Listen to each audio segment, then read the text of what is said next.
what are you doing? Why are you digging through the garbage? Dude, don't you know the world's population is supposed to increase by 2 billion people in the next 30 years? There's not going to be enough food for everyone. I'm just getting used to what I'm going to have to do. You don't have to dig through the garbage. Haven't you heard about vertical farming? Vertical farming? Yeah, vertical farming. It's a brand new way that's going to be used to help feed the population for the next 30 years and beyond. Please tell me about this amazing technology. Luckily for you, I have a friend that can do that. Entrepreneur turned farmer? Not quite, but Plantagon CEO Hans Hassel may be planting a new seed for the future of farming. Plantagon, a leader in vertical urban agriculture, will construct a cutting-edge greenhouse in the Swedish city of Linköping, south of Stockholm. The aim is to produce more food using less space, to deliver fresh produce at lower cost by marketing directly to consumers, and to embody a new business model, one that makes money while doing good.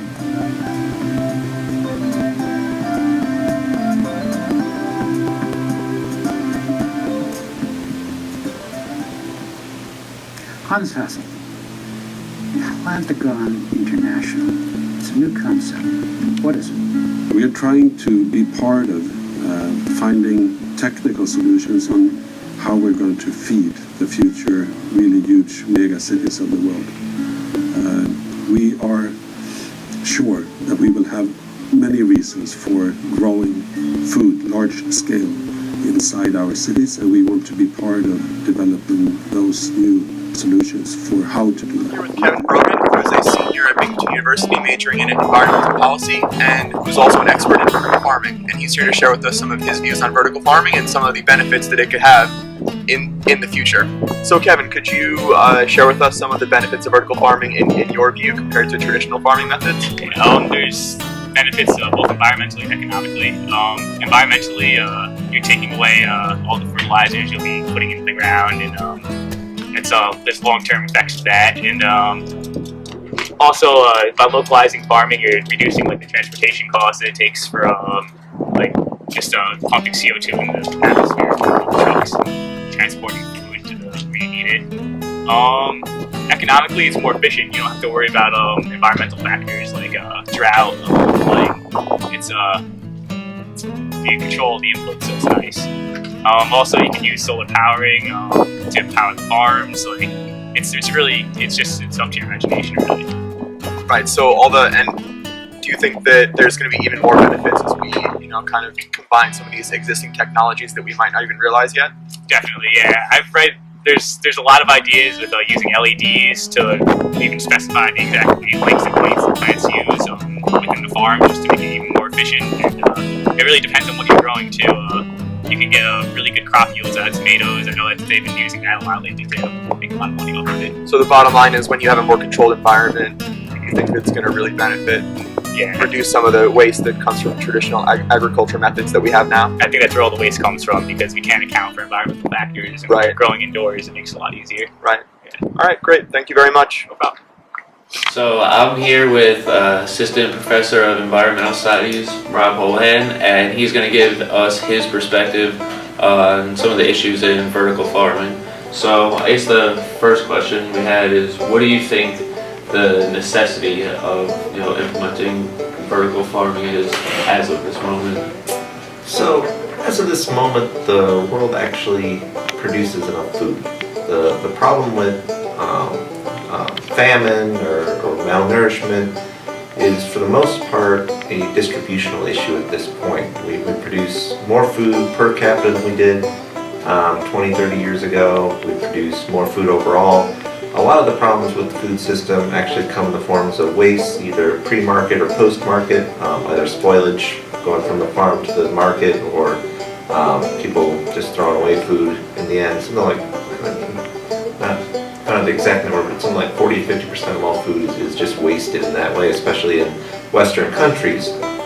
So the simple answer is, vertical farming isn't necessary right now. It will become necessary when we run out of space relative to the population that needs feeding. Now, a lot of the growth in food supplies is technologically driven through nitrate fertilizers, through biotech, through all these other innovations, which some environmental scientists would look at and say are kind of living on borrowed time, that we're using too many nitrates in the soil. It's actually depleting a lot of the farm fertility. So the long-term trend will actually be a decline in crop yields. When that starts to happen, if that starts to happen, then you'll have a much higher need for density-dependent food supplies.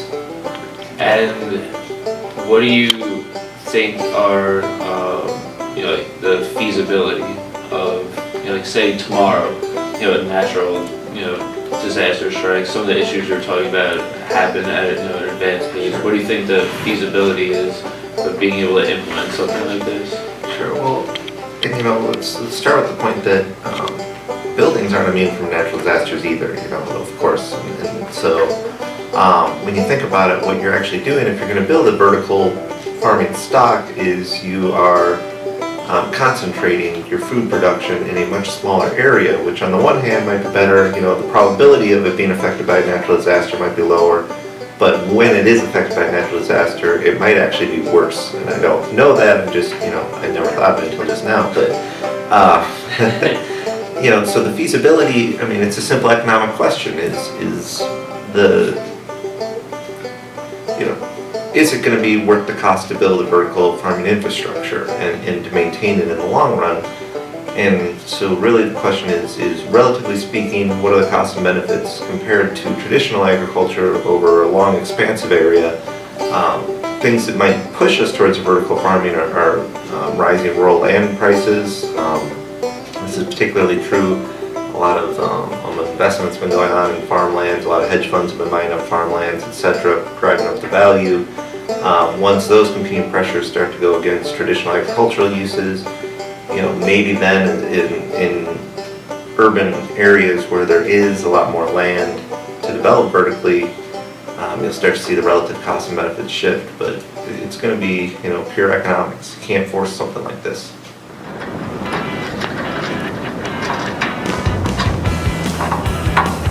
What are you doing now? Dude, you inspired me so much with the trash can the other day. I decided to build Binghamton University's very own vertical farm. Wow, this is a great start, but don't you know all the limitations and costs that go into building a vertical farm? I know. It's not going to be completed tomorrow, but you can think of it as like a 401k. Oh wow, so you're investing for the future and getting ready for what you might need 20, 30 years down the line. You know what, that makes a lot of sense. I think I'm going to help you out. Please, more than happy to. Together we can make a difference on our campus. Please support your local vertical farmer.